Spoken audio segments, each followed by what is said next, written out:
इस कार्यक्रम के पुण्यार्चक हैं राजगुरु ज्योतिष चमत्कारी विश्व विख्यात पवन जी शास्त्री। समस्या कैसी भी हो, समस्याओं का समाधान एक ही बार में, 100% गारंटी से निवारण, फैमिली प्रॉब्लम, व्यापार बिजनेस में नुकसान, सगाई शादी में रुकावट, फंसे हुए पैसे, डिवोर्स समस्या एवं अन्य समस्याओं के समाधान के लिए एक बार कॉल अवश्य करें। मोबाइल नंबर 8209931336, 9737202129, ब्रांच अहमदाबाद एवं हैदराबाद। हमारी वेबसाइट है www.rajguruastrologer.com।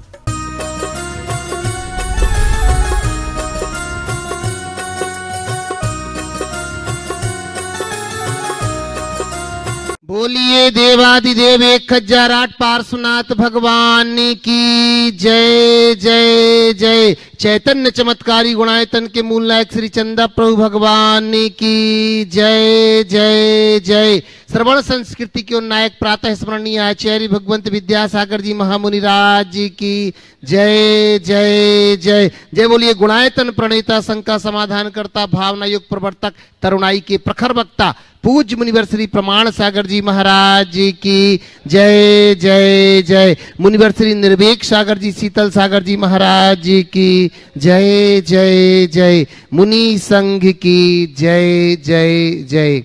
प्रिय बंधुओं, तीर्थराज सम्मेद शिखर की तलहटी गुणायतन परिसर में आयोजित देश के सर्वाधिक लोकप्रिय कार्यक्रम शंका समाधान में यहाँ उपस्थित एवं देश विदेश से जुड़ी हुई उन सभी श्रद्धालुओं का जो कि पारस चैनल, जनवाणी चैनल एवं प्रामाणिक ऐप के माध्यम से इस कार्यक्रम का सीधा प्रसारण देख सुनवा आनंद ले रहे हैं, उन सभी का मैं गुणायतन और श्री सेवायतन परिवार की ओर से हार्दिक हार्दिक अभिनंदन करता हूं। बंधुओं, यह कार्यक्रम प्रारंभ हो उसके पूर्व पूज्य गुरुदेव के चरणों में अपन चलते हैं नमोस्तु निवेदित कर मंगल आशीर्वाद लेने के लिए। भो स्वामी नमोस्तु नमोस्तु नमोस्तु। बंधुओं, आपको विदित ही है गुणायतन में यह गुणायतन का कार्य बड़ी ही तीव्र गति से चल रहा है, जिसमें अनेक लोग अपनी सहभागिताएं दे रहे हैं।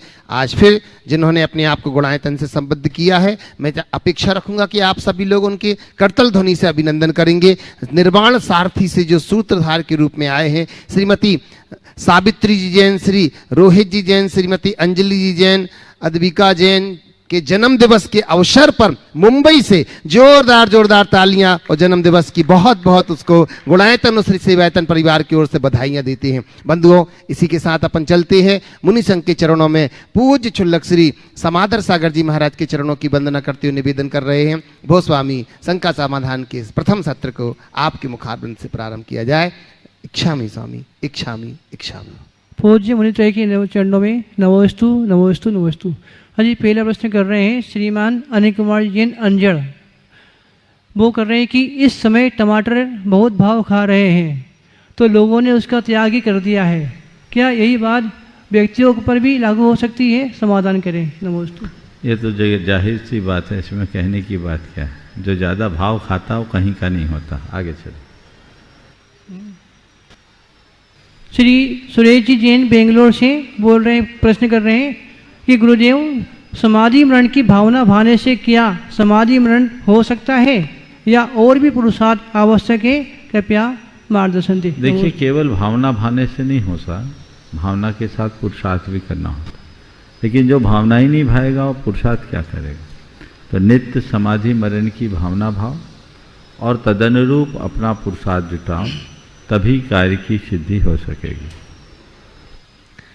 अशोक जी जैन जयपुर से प्रश्न कर रहे हैं, समूह क्षण में भगवान के ऊपर देवताओं के द्वारा पुष्प वर्षा की जाती है, फिर हम फूल क्यों नहीं चढ़ा सकते? समाधान करें। नमोस्तु।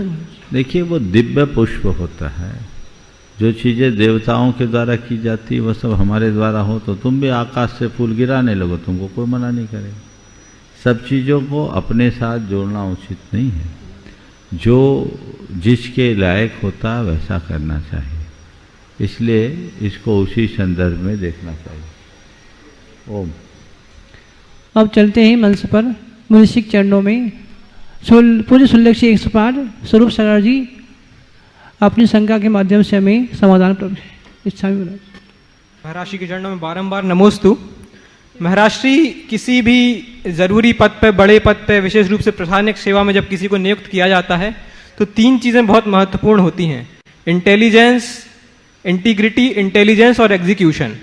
यदि किसी में तीनों चीजें व्याप्त हैं तो इंटेलिजेंस के, इंटीग्रिटी के माध्यम से उसमें संस्था के प्रति निष्ठा है, इंटेलिजेंस के माध्यम से वो नए विचार आदि बना सकता है, नई योजनाएं बना सकता है, और एग्जीक्यूशन के माध्यम से वो उनको क्रियान्वित कर सकता है। यदि तीनों हैं तो बहुत अच्छी बात है। अगर इंटीग्रिटी नहीं है, इंटीग्रिटी है, इंटेलिजेंस एग्जीक्यूशन नहीं है, तो भी उससे संस्था को कम लाभ होगा, लेकिन वो हानि नहीं पहुंचाएगा। लेकिन किसी में इंटीग्रिटी नहीं है, इंटेलिजेंस और एग्जीक्यूशन है, तो वो संस्था के लिए बहुत खतरनाक है, क्योंकि भ्रष्टाचार आदि के माध्यम से वो संस्था को नुकसान पहुंचा सकता है। वर्तमान में इंटेलिजेंस और एग्जीक्यूशन चेक करने के बहुत से तरीके हैं, और इंटीग्रिटी को कैसे चेक किया जाए महाराज श्री, और दूसरा ये कि क्या मोक्ष मार्ग में भी ये तीन बातें लागू होती हैं? इंटीग्रिटी को कैसे चेक किया जाए? एक व्यक्ति की एक कंपनी के सीईओ के पद पर नियुक्ति हुई। वहाँ का एक ऐसा सिस्टम था कि एचआर के द्वारा जिस किसी की भी नियुक्ति होती उसे अपॉइंटमेंट लेटर दिया जाता, तो वो डायरेक्टर के साथ एक भोज में देते थे। उसे बुलाया गया, डायरेक्टर के साथ भोज में बैठा, सूप आया। सूप आते ही उसने चुटकी भर नमक सूप में डाला। जैसे देखा भोजन हुआ, उसके बाद उसने एचआर से कहा इनका अपॉइंटमेंट नहीं करना। तो सर बहुत इंटेलिजेंट है, इनका इंटरव्यू बहुत अच्छा हुआ है, इनका जो पूरा का पूरा रिपोर्ट है वो भी बहुत अच्छा है, एक्सपीरियंस भी बहुत अच्छा है, अपनी संस्था के लिए अच्छा होगा, हम लोगों को रख लेना चाहिए। कहा ना, ज़्यादा करोगे तो तुम भी रहने लायक नहीं बचोगे। अब डायरेक्टर के आगे कोई क्या बोल सकता है? सर आप जो कह रहे हो बिल्कुल हमें तो मान्य है, लेकिन यदि गुस्ताखी ना हो तो मैं वजह पूछना चाहूँगा। तो उन्होंने कहा ये आदमी तथ्यों के जाने बिना निर्णय लेने वाला है, ये अभी चखा नहीं और नमक डाल दिया। चखा नहीं, बिना चखे नमक डाला। अरे पहले उसे चखना था सूप में नमक है कि नहीं, कम लगे तो नमक डालना था। तो इसका तात्पर्य केवल ये कि आदमी तथ्यों को समझे बिना कोई भी निर्णय लेगा, वो हमारी कंपनी के लिए अनुकूल नहीं होगा। मैं समझता हूं इंटीग्रिटी चेक करने का इससे अच्छा रास्ता क्या है, समझ गए? तो व्यक्ति को निकट से देखकर उसके प्रत्येक प्रवृत्ति और व्यवहार का ठीक तरीके से निरीक्षण कर हम उसकी हर स्थिति को समझ सकते हैं, और तभी हम किसी व्यक्ति के विषय में कोई सही निर्णय लेने में समर्थ हो सकते। मोक्ष मार्ग में भी क्या लागू होता है? मोक्ष मार्ग में भी लागू होता है। देखिए मोक्ष मार्ग में अगर मैं कहूँ तो शब्दावली थोड़ी बदल जाएगी। मोक्ष मार्ग में वैराग, विवेक और विश्वास, तीन चीजें दिखती। पलट दूं, विश्वास, विवेक और वैराग। उस व्यक्ति का विश्वास कैसा है,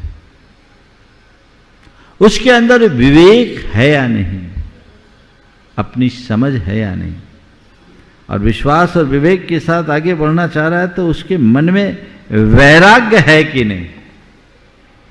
ये तीनों बातें जब जुड़ेगी तब वो मोक्ष मार्ग में आगे बढ़ सकेगा। हमारे यहाँ कोई अगर दीक्षा लेना चाहता है तो उसकी बहुत सारी पात्रताएं बताइए। उन पात्रता में ये बातें भी जुड़ी, और भी बहुत सारी चीजें हैं, पर मैं ये कहूँ कि इन तीनों को प्रमुखता दी जा सकती है। प्रभु जी एक श्री लीलाधारी अपनी संख्या के द्वारा हमें बोधि प्रदान करें। मंचासीन मुनि राजों को बारंबार नमोस्तु। महाराज जी, कल आपके बारे में आपसे ही प्रश्न किया गया। हम लोगों के पास भी आपके बारे में प्रश्न आता रहता है कि आप इतनी कठिन से कठिन शंकाओं का समाधान तुरंत सरल भाषा में सटीक उत्तर दे देते हो, तो कैसे दे पाते हो? और हमारा प्रश्न तो यही महाराज जी, इसका समाधान आप ही दे सकते हो। हमारा प्रश्न ये है कि हमने बोलना तो बचपन से सीख लिया है, परंतु कब बोलना, कितना बोलना, कैसा बोलना और कब चुप रहना ये नहीं सीख पाए हैं। तो बोलते समय हमें किन बातों का ध्यान रखना चाहिए और वचनों का हमारे जीवन में क्या महत्व है, समझाने के प्रयास। बोलना तो हमने बचपन से सीख लिया, कब बोलना, क्या बोलना, कैसा बोलना और कब चुप रहना, ये हम नहीं सीख पाए। हाँ, कई बार ऐसा होता है, कई लोगों के साथ ऐसा होता, पूरा जीवन निकल जाता है पर ये नहीं सीख पाते। बल्कि कब बोलना और कब चुप रहना ये बहुत बड़ी कला है। आपने पूछा है ये कला हम अपने भीतर कैसे विकसित करें। मैं समझता हूँ ये आपने सवाल अपने लिए नहीं पूछा है। महाराज बहुत अच्छा बोलते हैं इसलिए ऐसा मत सोचना, सही बोलते समय पर बोलते। ये आम जनों के लिए आपने सवाल किया।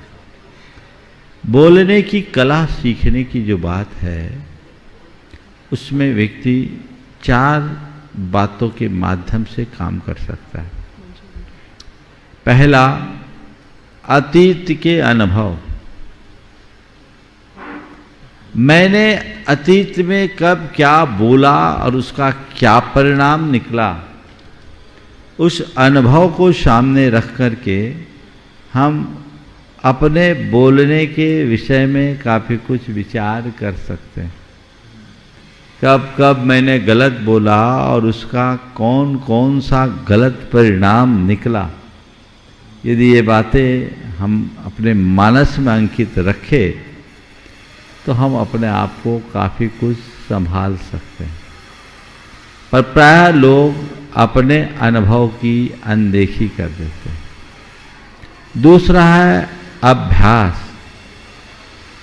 हम सतत अभ्यासी बने, हमेशा ऐसा प्रयास करें कि मुझे सही बोलना है, सुंदर बोलना है। ये बार बार का अभ्यास हमारा बना रहेगा तो उस प्रैक्टिस से हम अपने बोलने की कला को निखार सकते हैं। तीसरी बात है आदत पर अंकुश। कई लोग आदतन अनुचित बातें कर देते हैं। कई लोगों के मुख से तो तकिया कलाम में ही गाली निकलता है ना। ऐसे लोग हम लोगों के पास भी आ जाते हैं कभी कभी, और समाज के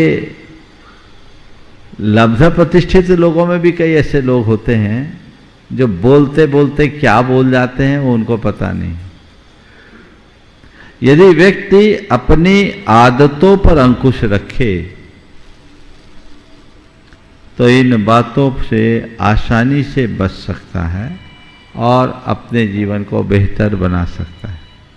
तो अभ्यास, अनुभव, आदत, और चौथा है आत्म सुझाव। नियमित आत्म सुझाव दो। मुझे सही बोलना है, सुंदर बोलना है।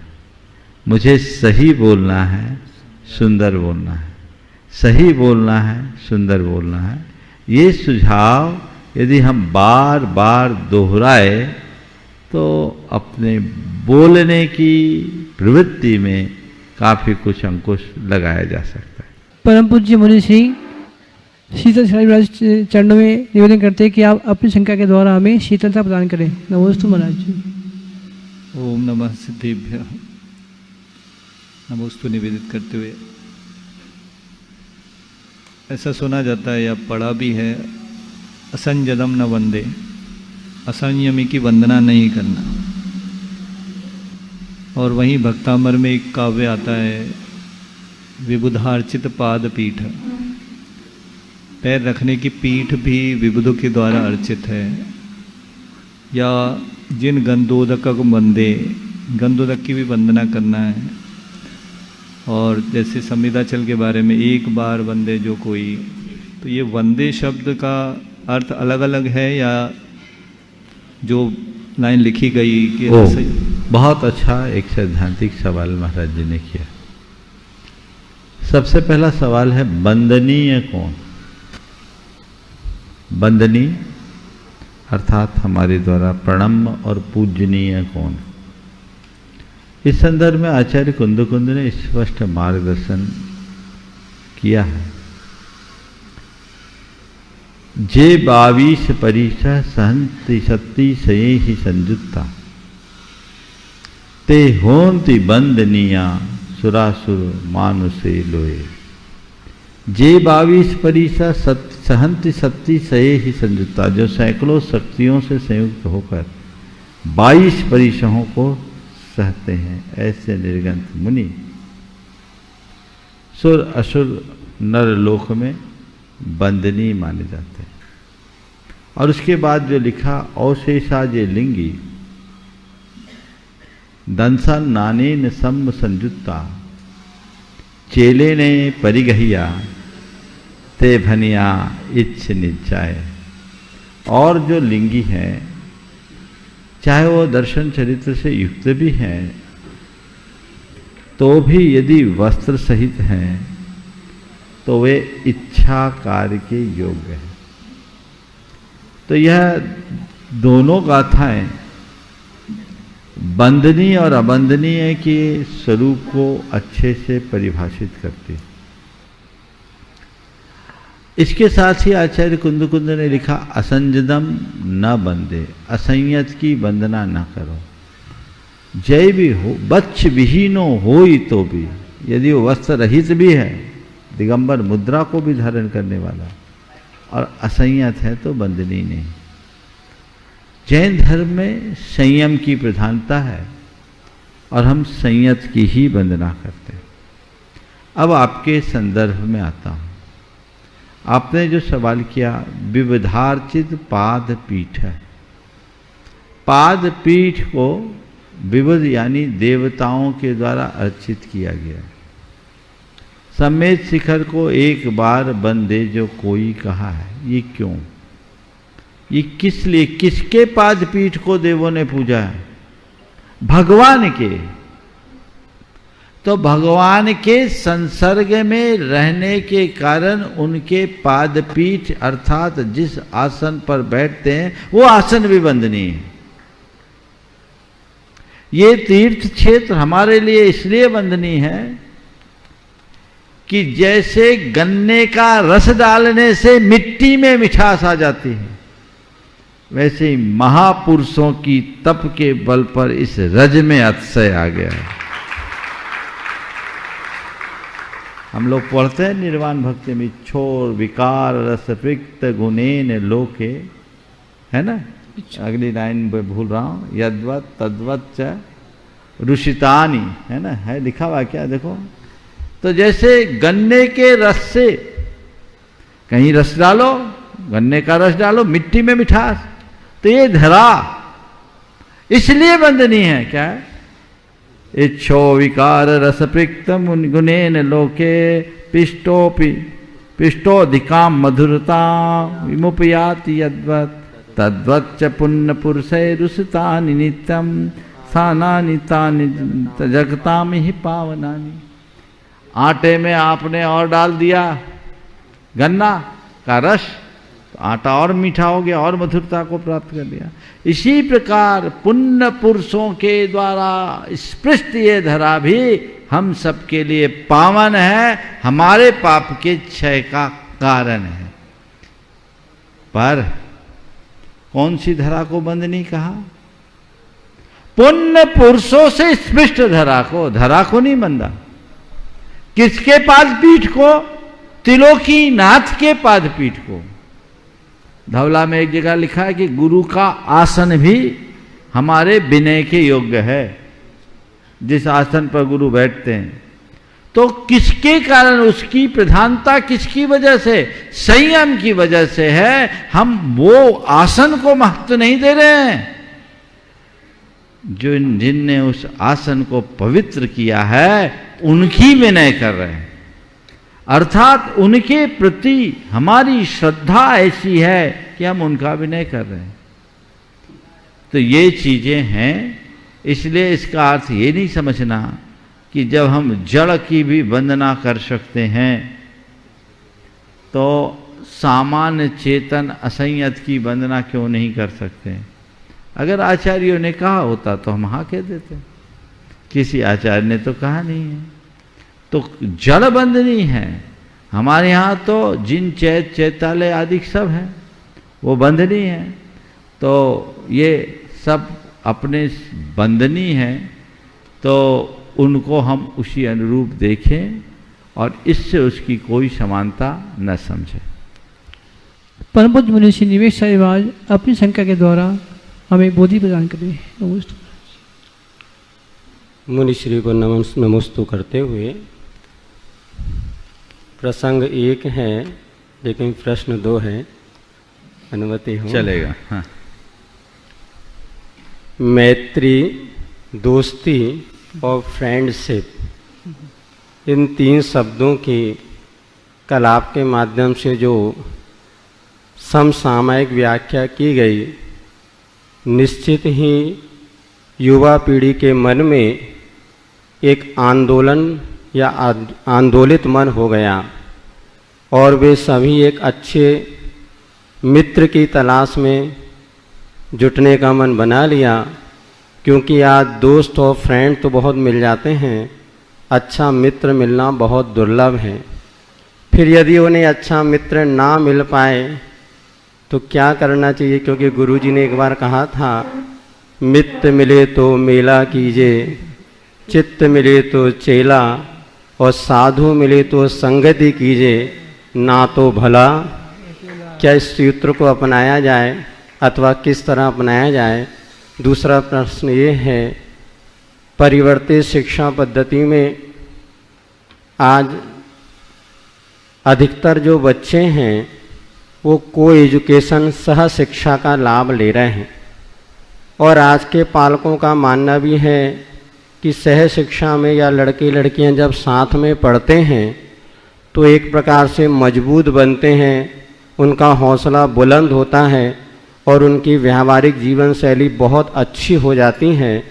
इसलिए बचपन से जब सह शिक्षा में जो बेटा बेटी एक साथ पढ़ते हैं, यहाँ तक कि प्राइमरी शिक्षा में एक साथ एक ही बेंच पर बच्चों को बैठाला जाता है, और यह सह शिक्षा उनके जीवन विकास में कितने इसका योगदान है। क्या कहीं यह सह शिक्षा फ्रेंडशिप की प्रवृत्ति को बढ़ावा तो नहीं दे रही? कृपया आपके माध्यम से समाधान हो और पालकों को एक मार्गदर्शन मिले, यही भावना है। बहुत ही अच्छी बात महाराज जी ने आज उठाई। आपके पहले प्रश्न का उत्तर मैं आचार्य महाराज के एक हाइकू से देना चाहूँगा। दुसंगति से बचो, सुसंगति में रहो न रहो। क्या? दुसंगति से बचो, सुसंगति में रहो न रहो। तो मैं समझता हूँ ज़्यादा व्याख्या करने की आवश्यकता नहीं होगी, सूत्रों में ही चले तो ज़्यादा अच्छा है। अब रहा सवाल सह शिक्षा का, को एजुकेशन का। ये हमारे मूलभूत भारतीय अवधारणा के विरुद्ध है। मानता हूँ कि इसमें कुछ एक्सपोजर आता है, लेकिन इस उन्मुक्तता के दुष्परिणाम भी बहुत ज़्यादा है। पारस्परिक प्रगाढ़ता के कारण हमारी मर्यादा भी टूटने लगी, और मर्यादाहीनता का दुष्परिणाम आज सबके सामने। हम अपने आप को कला गुणों में आगे बढ़ाएं, पर थोड़ा सा परिवेश तो अपने अनुकूल बनाना ही चाहिए। ये जो आजकल की परिपाटी चल पड़ी है, और जैसा महाराज जी ने कहा कि प्राइमरी क्लास से ही बच्चे एक ही बेंच में बैठ के करते हैं, लेकिन आजकल जिस तरह की तस्वीरें उभर कर सामने आ रही है, लोग भले मुझे हो सकता है पुराने ख्यालों का कह दे, पर मैं आपको कहता हूँ कि आज के समय में तो सगे भाई बहन को भी 11-12 साल की उम्र के बाद एक साथ रखने की सलाह मैं नहीं दूंगा। ऐसे कई प्रसंग मेरे पास आए हैं जिनके रिश्ते की पवित्रता खंडित हुई है।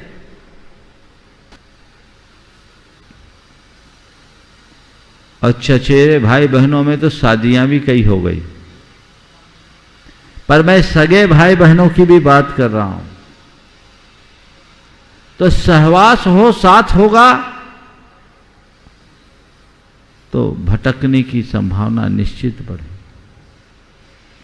आजकल ये चीजें आम हो रही है। 10th के बाद से ही बहुत सारी गड़बड़ियां आने लगी हैं। जब बच्चे बच्चियों से बात करते हैं कभी, तो मैंने एक चीज का अनुभव किया कि बच्चे भटके भले हैं पर उनकी श्रद्धा आज भी है, और वे दुनिया में चाहे जो कुछ बोले, हम लोगों के सामने झूठ नहीं बोलते। जब अपना सच उगलते हैं तब लगता है कि समाज कहाँ जा रही है। हमने कई बार एक्ट प्रोग्राम किया जिसमें एक्सेप्ट, चेंज एंड ट्रांसफॉर्म। उस एक्ट प्रोग्राम में जब हम अंतर यात्रा कराते हैं 3 दिन की, पिछले कई वर्षों से हो नहीं पाया। देखिए महाराज जी कह रहे हैं हो जाए, देखो संयोग बनेगा तो करेंगे। जब बच्चों की छुट्टियां हो तभी वो अनुकूल बनेगा। तो उसमें बच्चों ने, उसमें एक सेशन होता कन्फेशन का, और उसमें बच्चों और बच्चियों ने रोती आंखों से जो बातें बयान की है वो समाज की तस्वीर को प्रकट करता है।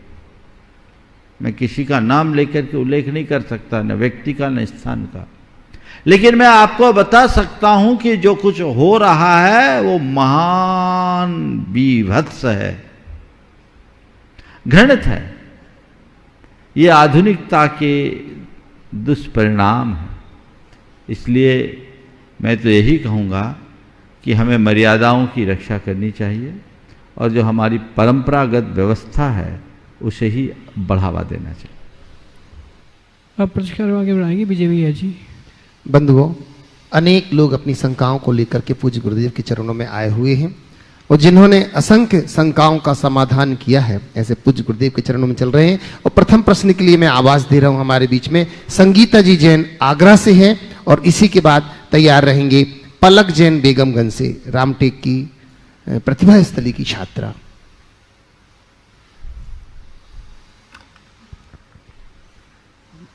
मंच पर विराजित महाराज जी के चरणों में नमोस्तु। महाराज साहब, मैं आगरा शहर से पधारी हूँ, संगीता जैन। मेरा प्रश्न है कि मन हमेशा अस्थिर क्यों रहता है? मन में हजारों तरह के प्रश्न चलते रहते हैं, तरंगे उठती रहती हैं, मन हमेशा चंचल रहता है, इसको स्थिर कैसे किया जाए? बहुत अच्छा सवाल। आपका जो पहला सवाल है अस्थिर क्यों रहता है, तो मैं कहूँगा ये तो मन का स्वभाव है। पानी होगा तो तरंग तो उठेगी, बर्फ में तरंग नहीं उठती है ना। तो जो पानी है उसमें तरंग उठेगी, तरंग रहित जल नहीं होता, समझ गए। लेकिन हाँ, तरंग उठे पर वह अपनी मर्यादा में रहे तो कोई दिक्कत नहीं। तरंग जब ओवर हो जाए तो हमारे लिए बाधा देती है। फिर तरंग उठे पर उसका रंग सलामत हो तो कोई दिक्कत नहीं।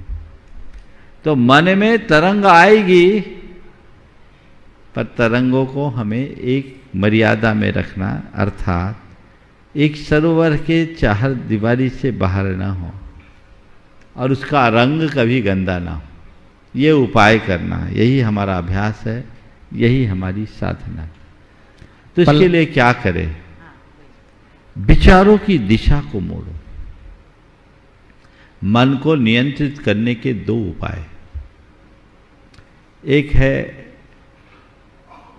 प्रवाह परिवर्तन और दूसरा सम्यक दिशा दर्शन।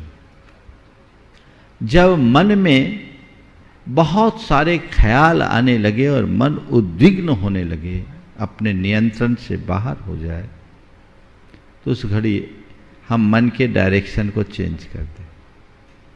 कुछ अच्छा पढ़ने लगे, कुछ अच्छा सुनने लगे, कुछ अच्छी बातें कर ले, तो प्रवाह को परिवर्तित करने से हम अपने मन को मोड़ने में समर्थ हो सकते हैं। दूसरा है सम्यक दिशा दर्शन। हम मन को कुछ एडवाइस देना शुरू करें नहीं ये काम मेरे लिए ठीक नहीं है, ये उचित नहीं है, ये स्थान इसके लायक नहीं, ये काम ही मेरे लायक नहीं है। मन को अगर सही कमांड दे दी जाए तो मन कोई गलत हरकत नहीं करता। नियमित शराब पीने वाला व्यक्ति भी अगर गुरु के पास आए, भगवान के पास आए, मंदिर में आए तो क्या शराब पीता है? यहां नहीं पीना, पी के आ जाए बात अलग है, पर यहां तो नहीं पी सकता। क्यों? मन में ये बात बैठाई हुई। तो हम अपने मन को सही एडवाइस दें और मन को मोड़ने की कला सीख लें, हमारे मन की तरंग अपने आप संयत होगी और उसका रंग भी ठीक बना रहे। बहुत बहुत धन्यवाद। पलक जैन बेगमगंज से, रामटेक की छात्रा। और इसी के बाद निवेदन करूंगा नीरज जी सेठिया अयोध्या से। महर्षि, मेरा और मेरे पूरे परिवार की तरफ से तथा समस्त बेगमगंज समाज की तरफ से आपके चरणों में तथा सभी मुनिराजों के चरणों में बारंबार नमोस्तु नमोस्तु नमोस्तु। महर्षि, मेरा नाम पलक है और मैं बेगमगंज से आई हूँ। मेरा प्रश्न है महर्षि, यदि किसी को अपने देव शास्त्र गुरु के प्रति अच्छे भाव नहीं आते हैं, बुरे भाव आते हैं, वह करना नहीं चाहता, फिर भी बार बार उसको इस प्रकार के भाव आते हैं, तो इसमें उसको किस प्रकार का दोष लगता है? दोष लगता है तो बात की बात है, इससे बचने का उपाय बता दूं। हाँ। जिनके प्रति बुरे भाव आते हैं एक बार उनके पास जाके कह दो, अकेले में निवेदन कर दो कि क्षमा मांगते हुए कर दो और उन्हीं से प्रायश्चित ले लो, उसी दिन गोल हो जाएंगे। समझ गए? चलिए ठीक है, चलो। नमोस्तु महर्षि। नीरज जी सेठिया अयोध्या से। और इसी के बाद मैं निवेदन करूंगा रवि सेन जी जैन भिंड से। नमोस्तु भगवान, नमोस्तु नमोस्तु नमोस्तु। भगवान, ये प्रश्न मेरी बेटी सिद्धि जैन का है, जो कि जबलपुर प्रतिभास्थली में अध्ययन कर रही है। महाराज जी बहुत छोटी है, वो 4th में पढ़ती है। महाराज जी उसका प्रश्न एक बहुत बचकाना है। वो कहती है कि 100 साल पहले हमारी दुनिया की जो पॉपुलेशन थी वो करीब 2 अरब के करीब थी और आज 8 अरब के करीब है। तो वो ये कहती, क्या ये आत्माएं जो बढ़ी हैं 600 करोड़ 600 अरब, तो क्या ये आत्माएं जन्म लेती हैं? ये प्रश्न बचकाना नहीं है, प्रश्न बड़ा अच्छा है, बड़े बड़ों के दिमाग में भी प्राय नहीं आता। देखिए कहाँ से आ गए, तो उनसे पूछो 100 बरस पहले कितने प्रकार के प्राणी थे, आज वो कहाँ गए? आज से 100 बरस पहले दुनिया में शेर कितने थे, चीता कितने थे, हाथी कितने थे, जंगली जानवर कितने थे? आज सब सफाया हो गया। 100 बरस पहले पेड़ पौधे वनस्पतियां कितनी थी, उनका सफाया हो गया ना? तो ये समझो कि वो चले गए, उनने मनुष्यों का चोला रूप धर लिया। जंगली जीवों का अभाव हुआ, पर वो संस्कार लेकर आए सो आदमी जंगली बन गया। एक कारण ये। दूसरा, हम ऐसा भी कह सकते हैं, अभी बरसात है ना। एक बार मुझसे किसी ने पूछा कि बरसात के दिनों में इतने सारे जीवों की उत्पत्ति कहाँ से हो जाती है, क्या आत्माएं बढ़ जाती है? तो हमने कहा फिर जब पतझड़ के दिन आते तो आत्माएं घट भी जाती होगी। हाँ महाराज, सवाल तो आता है। मैंने कहा इसी में उत्तर है तुम्हारा। यहाँ बरसात है तो कहीं पतझड़ होगा, वो पतझड़ वाले जीव मर के यहाँ आ गए, यहाँ पैदा हो गए, और यहाँ की बरसात खत्म होकर जब यहाँ पतझड़ होगा कहीं और बरसात होगी, वहाँ ट्रांसफर हो जाएंगे। सब ऑटोमेटिक सिस्टम है, इसलिए चिंता करने की कोई बात नहीं। नमोस्तु भगवान। रवि सेन जी जैन भिंड से। और इसके बाद मैं निवेदन करूंगा गुणायतन ट्रस्टी उदयपुर से ज्ञानेंद्र जी ममता जी। उदयपुर नहीं, जोधपुर। हाँ। नमोस्तु भगवान।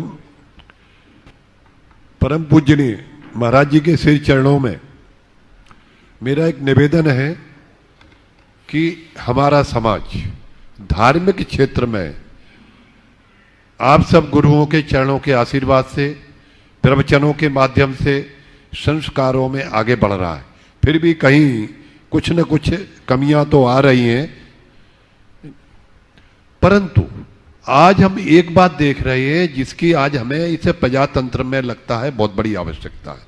जब हमारा देश स्वतंत्र हुआ तो इसे राजनीतिक परिप्रेक्ष्य में हम बहुत आगे थे, यानी जो जनप्रतिनिधि के रूप में हमारे लोग पहुंचते थे, आज उनका हमें ऐसा लगता है बिल्कुल सफाया होता जा रहा है।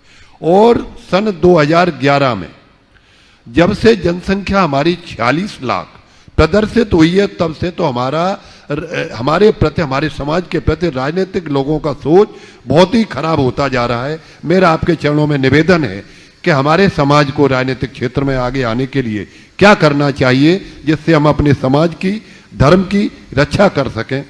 नमस्ते गुरुदेव। पूरी समाज में राजनीतिक चेतना जगनी चाहिए, और ये राजनीतिक चेतना तब जगेगी जब समाज की इच्छा शक्ति जागृत होगी।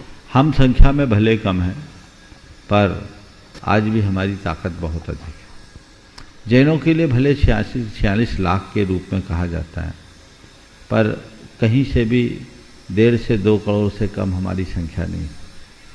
और अगर हम 1.5 करोड़ की भी संख्या मानते हैं तो ये मान के चलो एक जैन से संबद्ध कम से कम 10 लोग तो हैं, तो 1.5 करोड़ को 10 से गुना कर दो तो 15 करोड़ है। आपके पास बहुत बड़ी निर्णायक शक्ति है, आप चाहे जहां उनको मोड़ सकते हैं, बशर्ते समाज के लोगों में एकजुटता हो, एक दिशा हो, एक दृष्टि हो, एक ध्येय। प्राय लोग यहाँ पर चूक कर जाते हैं, और उस चूक के परिणाम स्वरूप प्राय लोग वहाँ भी मुँह की खा लेते हैं जहाँ उनका सामाजिक और संख्या बल का आधार बहुत है। समाज को जागना चाहिए।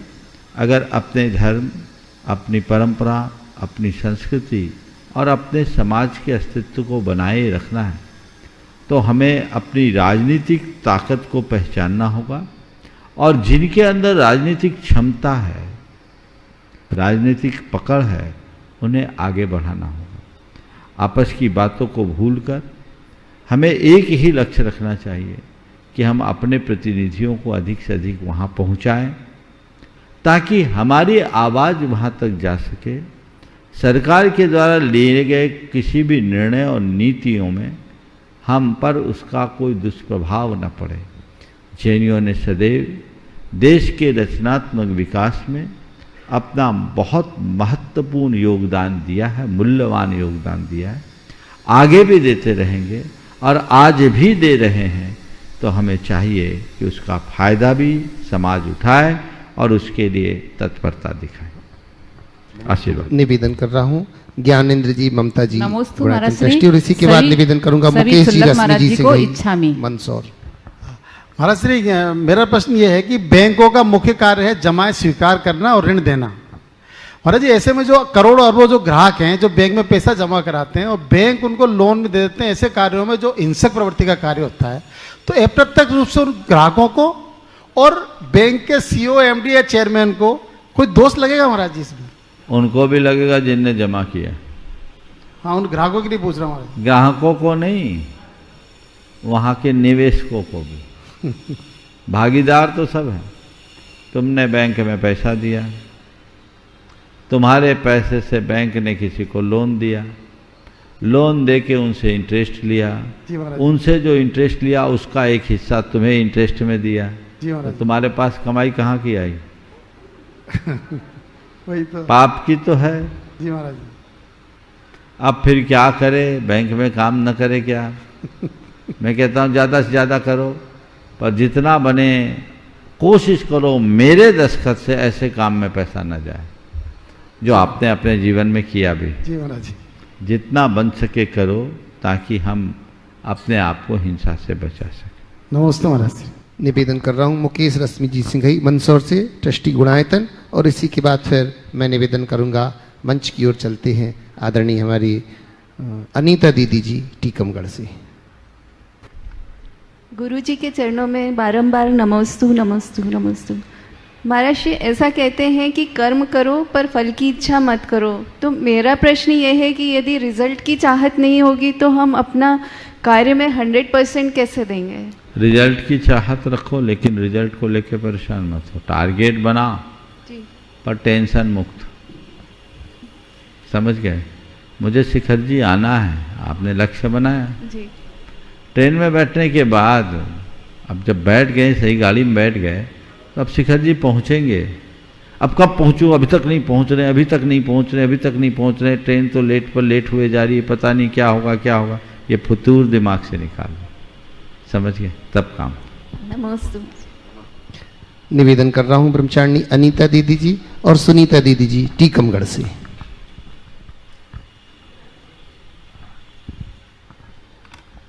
महर्षि के चरणों में अनंत अनंत बार नमोस्तु। संगस्थ विराजमान एलक्षरी उच्चलक्षरी जी के चरणों में इच्छामि। महर्षि, हमारा प्रश्न है कि शास्त्र में आता है निधत्ति निकाचित जो कर्म है वो टलते नहीं हैं, तो निधत्ति निकाचित कर्म का स्वरूप क्या है और उन्हें निर्जरा करने के लिए, क्षय करने के लिए क्या प्रयास होना चाहिए? सबसे पहली बात तो मैं स्पष्ट करना चाहूँगा कि शास्त्रों के अनुसार निधत्ति और निकाचित नाम का तो कोई कर्म ही नहीं। 8 कर्मों में कोई निधत्ति कर्म है क्या? कोई निकाचित कर्म है क्या? नहीं। निधत्ति और निकाचित कर्म नहीं, कर्मांश है। और निधत्ति निकाचित का अर्थ ये नहीं कि वो तीव्र ही हो।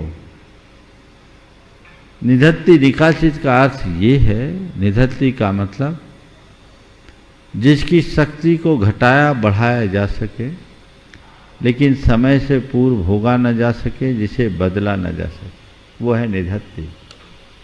और निकाचित वह कर्मांश है जिसकी शक्ति को न घटाया जाए, न बढ़ाया जाए, न असमय में समय से पहले भोगा जाए और न ही बदला जाए।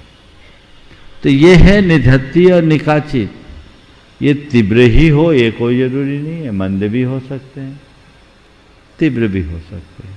और ये पाप ही हो ये भी जरूरी नहीं, ये पुण्य भी हो सकते हैं। सब कर्मों में एक परिणति बनी रहती जो कि 9वें गुणस्थान में जाने के बाद हटती।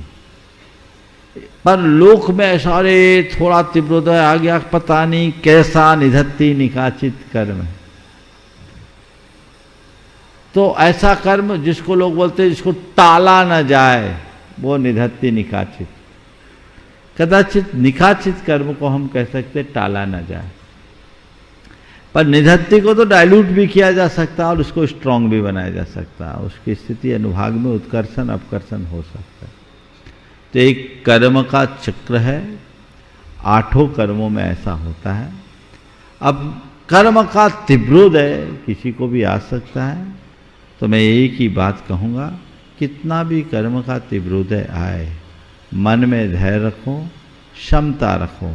समता की आँच में हम कर्म के सारे बीजों को भून के नष्ट कर सकते हैं, और आकुलता का खाद देंगे तो वो बीज न जाने कैसा विषवृक्ष का रूप धारण करेगा। इसलिए हमारे पास एक मात्र माध्यम है, वो है समता। नमस्ते महर्षि। सुनीता दीदी जी और फिर इसी के बाद मैं निवेदन करूंगा एनसी जैन साहब दिल्ली से, कार्य अध्यक्ष गुणायतन। नमस्ते महाराज श्री के चरणों में और इच्छाएं महाराज जी। हाँ महाराज श्री, सब लोग जैसा मन खराब होता, सभी का जैसे किसी किसी का मन खराब हो जाता, मन में कुछ कुछ विचार आने लगते, तो सब लोग सोचते कि अरे मोबाइल में देखने लगेंगे तो मन स्थिर हो जाता। बहुत लोग ऐसा कहते मोबाइल में कुछ देखने लगेंगे या फिर कुछ सुनने लगेंगे तो मन स्थिर हो जाता। तो सब लोग मोबाइल को प्रायोरिटी दे देते, तो क्या जी सही है? अभी 2 दिन पहले बोला था कि दूसरी चीज़ों से मन बहलता है और तत्व ज्ञान से मन बदलता है। मन को बहला करके थोड़ी देर के लिए तुम सुकून पा सकते हो, पर बाद में समस्याएं फिर हावी हो जाएगी। पर मन को बदलने की कला सीख ली तो अशांति की जड़ ही मिट जाएगी। इसलिए मन को बहलाने की जगह मन को बदलने का अभ्यास करें। माननीय एनसी जैन साहब दिल्ली से, गुणायतन कार्याध्यक्ष। और इसी के बाद मैं निवेदन करूंगा डॉक्टर प्रद्युम्न जी दिल्ली से। मुनिश्री के चरणों में मेरा, मेरे परिवार और समस्त मॉडल टाउन जैन समाज का 3 बार नमोस्तु। छुल्लक जी के चरणों में इच्छामि। मुनिश्री, आत्मा की अनुभूति में कहा जाता है कि दोनों नयों का अभाव रहता, व्यवहार और निश्चय का। फिर भी निश्चय का आश्रय क्यों लिया जाता है या उसकी अधिकता क्यों है? ऐसा क्यों, जबकि दोनों नया को तो अभाव हो जाता है उसमें जब आत्मा की अनुभूति होती है? बिल्कुल ठीक है। नए पक्षाति कंतो भणिदो जो दुसमय सारो। समय सार नए पक्ष से अतिक्रांत होता है। आपने पूछा है फिर भी निश्चय की प्रधानता क्या है? निश्चय की प्रधानता नहीं है। निश्चय हमारा साध्य है, व्यवहार उसका साधन है। व्यवहार मार्ग के माध्यम से हम निश्चय रूप साध्य को पहचाने और उसको पाने का प्रयत्न करें, लेकिन नए मार्ग नहीं है। नए तो केवल एक माध्यम है वस्तु के स्वरूप को जानने का। जब तक हम वस्तु के तात्विक स्वरूप को नहीं पहचानेंगे हम उसे पाएंगे कैसे? अनुभूति उससे ऊपर की चीज है जो समय सार। हम चीजों में उलझेंगे तो कुछ नहीं कर पाएंगे। पक्षी आसमान में उड़ते हैं तो उड़ान भरने के लिए उन्हें क्या करना पड़ता है? अपने पंखों को फड़फड़ाना पड़ता है, डैने फैलाते हैं, बार बार ऊपर नीचे करते हैं, पक्षाघात करते हैं, तब उड़ पाते हैं। लेकिन जितनी देर तक वो पंखों को ऊपर नीचे करते हैं तब तक उनको उड़ान का आनंद नहीं होता। उनको उड़ान का आनंद कब होता है? स्थिर हो जाते हैं। बस इसी का नाम समय सार। नए विकल्प है और समय सार निर्विकल्प। मुनि श्री एक और प्रश्न। आचार्य श्री ने परसों अपने उद्बोधन में कहा कि अगले 2 साल में 3 साल में हर एक परिवार के एक प्राणी कोई ग्रस्त बहुत जबरदस्त बीमारी से ग्रसित होगा। और उन्होंने कैंसर का नाम लिया। उन्होंने ये भी बताया कि रोज मेरे पास 20 साल 25 साल 30 साल 40 साल के युवक जिसकी अभी शादी हुई है या थोड़े दिन हुए या बच्चे में वो कैंसर से ग्रसित है। और उन्होंने इसके लिए खान पान या आज का जो हमारा जीवन की शैली है उसके, तो मैं चाहता हूँ मिनिस्ट्री के आपके इस मंच से भी इस बारे में एक समाज को एक प्रेरणा दी जाए कि हमारा क्या जीवन शैली हमारी क्या हो, हमारा खान पान क्या हो। देखिए आचार्य महाराज ने क्या वक्तव्य दिया मैंने सुना नहीं, पर जैसा आप कह रहे हैं कि उन्होंने कहा है कि आने वाला 24-25 का साल उन्होंने पर्टिकुलर 2023 से 25 23 तो रनिंग है, 23 से 25 के साल को ऐसा बताया है कि घर में हर घर में कोई ना कोई भयानक रोग से ग्रसित होगा। मुझे नहीं मालूम उन्होंने किस संदर्भ में कहा है और क्या कहा है। हो सकता है उन्होंने किसी व्यक्ति के किसी लेख का उल्लेख किया हो, कोई आर्टिकल उन्हें किसी ने बताया हो, कोई ब्यौरा उनके पास आया हो, अथवा उनका अपना खुद का कोई इंट्यूशन हो जो समाज के लिए एक बहुत बड़ा संकेत है सजग होने का। तो गुरुदेव ने जो बात कही जब तक मैं उसे पूरी तरह न सुनूं तब तक उस विषय पे तो कुछ कहना उचित नहीं होगा। इसलिए पहले तो मैं चाहूँगा उसकी क्लिप आज ही मुझे सुनाए। दूसरी बात अगर मैं कहूँ तो ये कह सकता हूँ कि आजकल बीमारियाँ बहुत तेज़ी से अपना पाँव पसार रही है। आए दिन कैंसर, किडनी, हार्ट की प्रॉब्लम और लीवर सोरियासिस की प्रॉब्लम लिए लोगों की घटनाएं आते रहती है। ये सब बड़ी घातक बीमारी है। इसकी जड़ में जाए, इस बीमारी की जड़ क्या है? इन बीमारियों की जड़ में एक तो पेस्टिसाइड और रासायनिक खादों का प्रयोग है, जो अंधाधुंध प्रयोग। उसके कारण आज व्यक्ति के शरीर में जहर जा रहा है, हमारे सेहत पर उसका बड़ा बुरा असर पड़ रहा है। तो लोगों को अपने खान पान में बदलाव लाना चाहिए और मोटा अनाज खाने का अभ्यास करना चाहिए। ये आजकल चलन भी है। गवर्नमेंट भी मोटे अनाज को बहुत तेजी से, मिलट्स नाम आ गया उसका, मोटा अनाज लोगों को कम समझ में आता, मिलट अंग्रेजी बोलो ना तो तुरंत उपयोगी लग। तो वो चीजें और रसायन मुक्त चीजों का सेवन करना चाहिए।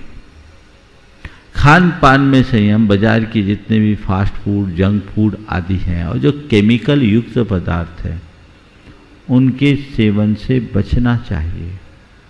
इसी तरह जो पानी आप पी रहे हैं वो प्राय आर्सेनिक है, और आरओ का पानी लोग पीते हैं, तो आरओ के पानी को भी कैंसर का कारण बताया, क्योंकि उसके मिनरल्स खत्म। न जल शुद्ध है, न मिट्टी शुद्ध है, न वायु शुद्ध है, न अनाज शुद्ध है, तो सेहत शुद्ध कैसे हो? तो इनके प्रति लोगों को विशेष ध्यान देने की जरूरत है। आप साग सब्जियां और फल खाते हैं, सब जहरीले हैं,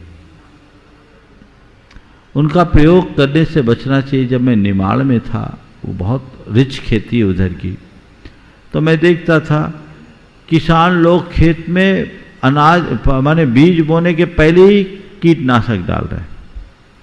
एक किसान के यहाँ हमारा प्रवास हुआ, रुकना था, तो उसने बोला महाराज मैं बहुत बड़ा अपराध करता हूँ। बोले क्या? बोले जहर की खेती करता हूँ, पर महाराज करना पड़ता है, कीटनाशक का प्रयोग करता हूँ। फिर मैंने समझाया, हालांकि उसने संकल्प लिया कि मैं कीटनाशक का प्रयोग नहीं करूँगा, पर उसने और मैंने उनको ऑर्गेनिक का महत्व बताया। बोले 2-3 साल तुमको दिक्कत होगी, फिर बहुत अच्छा होगा। उसने कर भी दिया। लेकिन उस दिन बोला था कि हम अपने घर के लिए जो ज़रूरत है उसके लिए 10 बीघा जमीन केवल ऐसी है जिसमें एक दाना कीटनाशक का प्रयोग नहीं होता, रासायनिक खाद का प्रयोग नहीं होता, क्योंकि हमें लगता है कि हम जहर कर रहे हैं। तो मैंने कहा तुम अपने घर को जहर से बचा रहे हो तो समाज को भी बचाओ, और तुम अलख जगाओ, ऑर्गेनिक खेती को बढ़ावा दो और लोगों को भी जगाओ। मुझसे प्रेरित होकर उसने संकल्प तो लिया था, पर ये 2-3-4 साल पुरानी बात हो गई। अब मुझे पता नहीं आगे क्या है, लेकिन ऐसी अलग जगनी चाहिए, लोगों में जागरूकता आनी चाहिए। हरित क्रांति के बाद ये जो जहरों का, जहरी कहूँगा मैं, अंधाधुंध प्रयोग है, ये बहुत भयानक है। मेरी कई विशेषज्ञों से चर्चा हुई, सबका यही मत है कि इस प्रकार के अनाज फल सब्जियों के कारण ऐसा हो रहा है। अब तो लोगों ने घरों में अपना किचन गार्डन बनाना शुरू कर दिया, और 300-400 स्क्वायर फुट में आप अपने घर में खाने योग्य सब्जी पैदा कर सकते हैं। तो उसका भी प्रयोग करें, इनसे बचें। क्या पता कब किस बीमारी में कौन चपेट में आ जाए, इसलिए सावधानी तो रखना ही चाहिए। बंधुओं, इस बार पूज्य गुरुदेव ने आशीर्वाद दे दिया, हम सबको गुणायतन ने भी मिलकर के व्यवस्था कर ली है। मैं आपसे निवेदन करूंगा, आगामी 10 लक्षण महापर्व में आप अपना मन बना करके यहाँ आइएगा। विशाल शिविर का आयोजन यहाँ पर हो रहा है। इतने सारे महाराज जी लोगों के सानिध्य में पहले कभी नहीं हुआ। 9 महाराज यहाँ पर होंगे। मैं आपसे निवेदन करता हूँ, जिन्हें भी 10 लक्षण के शिविर में शामिल होना है, वो गुणायतन से संपर्क करके या कि प्रामाणिक ऐप में अपना रजिस्ट्रेशन जरूर करा लें, जिससे कि हम आपकी समुचित व्यवस्था कर सके। मैं निवेदन कर रहा हूं प्रद्युम्न जी दिल्ली से, और इसी के बाद मैं निवेदन करूंगा विजय जी साधना जी, एडवोकेट दिल्ली सुप्रीम कोर्ट। नमोस्तु महाराज श्री। महाराज श्री, मेरे मन में एक प्रश्न है काफी समय से, जैनों की जनसंख्या को लेके है, जैसे कि अभी 1.5 से 2 करोड़ है। तो इसके पीछे मुझे एक तो कारण ये नजर आता है कि आजकल जैनों परिवार में 1 या 2 संतान का प्रचलन है, जबकि अब से अगर 50 वर्ष देखें तो 8, 10, 12 बच्चे होते थे, और आजकल 1 या 2 संतान हो गई। दूसरा महाराज श्री, अगर हम ज्योतिष विज्ञान के अनुसार देखें तो अब से 50 साल 100 साल पहले भी संतान योग 10 से 12, 15 होती थी, और अभी भी वही मिलती है। अब महाराज श्री, उसके पीछे जो एक कारण है, अगर 10-12 संतान का योग है करंट में, तो अगर किसी के 2 बच्चे हैं तो या तो उनको पता नहीं लगता, मिसकैरेज हो जाते हैं, या जानबूझ के कराए जाते हैं। तो मैं ये जानना चाहता हूँ, इसका दोष किसको लगा? वो संतान जो आनी थी जैन कुल में वो नहीं आई, उस जीवात्मा का दोष था, उसको कर्म ऐसे थे, या आजकल के परिवारों का है? देखिए, ये जो बात आप कह रहे हैं बड़ी गंभीर बात है, और इसके 2 पहलू। आजकल लोगों को संतान जन्म देना, उनको पालना बड़ा भारी लगता है। पहले तो बच्चे ही बच्चों को पाल लेते थे, माँ बाप को पता ही नहीं चलता था। समय बदला है, जनसंख्या की अधिकता के कारण बहुत सारे लोग चिंता भी करते हैं, संतति को नियंत्रित करने का प्रयत्न करते हैं। पर हमें एक बात ध्यान रखना चाहिए, संतति रहेगी तभी हम अपने धर्म को बढ़ा पाएंगे। चैनियों की जो TFR है, टोटल फर्टिलिटी रेट, वो बहुत कम है। 2 और 1 अब वो भी कम होते जा रही है। इसलिए हमें अपना वजूद बनाए रखने के लिए कम से कम 2 संतान की व्यवस्था तो करनी चाहिए। कृत्रिम तरीके से अगर किसी संतान को आगमन से रोका जाता है तो ज्योतिष क्या करेगा? कर्म अपना फल तो द्रव्यक्षेत्र काल भाव के आश्रय से ही देता है। मैं ये तो नहीं कहूँगा कि संतानोत्पत्ति न होना संतान की हिंसा है, पर मैं ये कहूँगा कि प्रकृति प्रदत्त व्यवस्था का उल्लंघन है। कदाचित संतति नियंत्रण करना चाहते हो, करिए, मैं उसमें अपनी सहमति देता हूँ, लेकिन संतति का नियंत्रण कृत्रिम तरीके से न करके संयम के बल पर करिए, जैसा कि चिकित्सक परामर्श देते हैं। यदि मनुष्य अपने जीवन में वो संयम को ले आए तो उसकी संतति नियंत्रित हो सकती है और संतति के नियंत्रण से वो अपने आप को भी आगे बढ़ा सकता है। तो वैसा करे, पर जो दूसरे तरीके का काम है वो महाअनर्थकारी से बचना चाहिए। निवेदन कर रहा हूँ, अगर किसी को अगर जैन कुल में पैदा होने की जीवात्माओं का कर्मबंध है और उनको आगे बता दिया, आगे बढ़ो। विजय जी, साधना जी, एडवोकेट दिल्ली, और इसी के बाद फिर गुरुवर नमोस्तु सभी महाराजों को इच्छा में। गुरुवर, ऐसा कहा जाता है कि मुख से शब्द निकलने से पहले मनुष्य के वश में होते हैं और मुख से निकल जाने के बाद मनुष्य शब्दों के वश में हो जाता है। तो गुरुवर, शब्दों को कैसे वश में किया जाए? आज थोड़ी देर पहले एक प्रश्न के उत्तर में मैंने जो बातें कही उसे अपना ले, शब्द वश में आ जाएंगे। समय यही हो गया पूरा, यहीं पर विराम। बोलिए परम पूज आचार्य गुरुवर श्री विद्यासागर जी महाराज की जय। जय जय। मुनिवर श्री प्रमाण सागर जी महाराज की जय जय जय।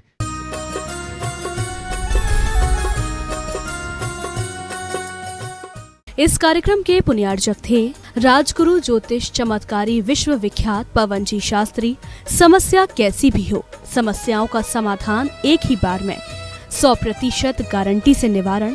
फैमिली प्रॉब्लम, व्यापार बिजनेस में नुकसान, सगाई शादी में रुकावट, फंसे हुए पैसे, डिवोर्स समस्या एवं अन्य समस्याओं के समाधान के लिए एक बार कॉल अवश्य करें। Mobile number 8209931336, 9737202129।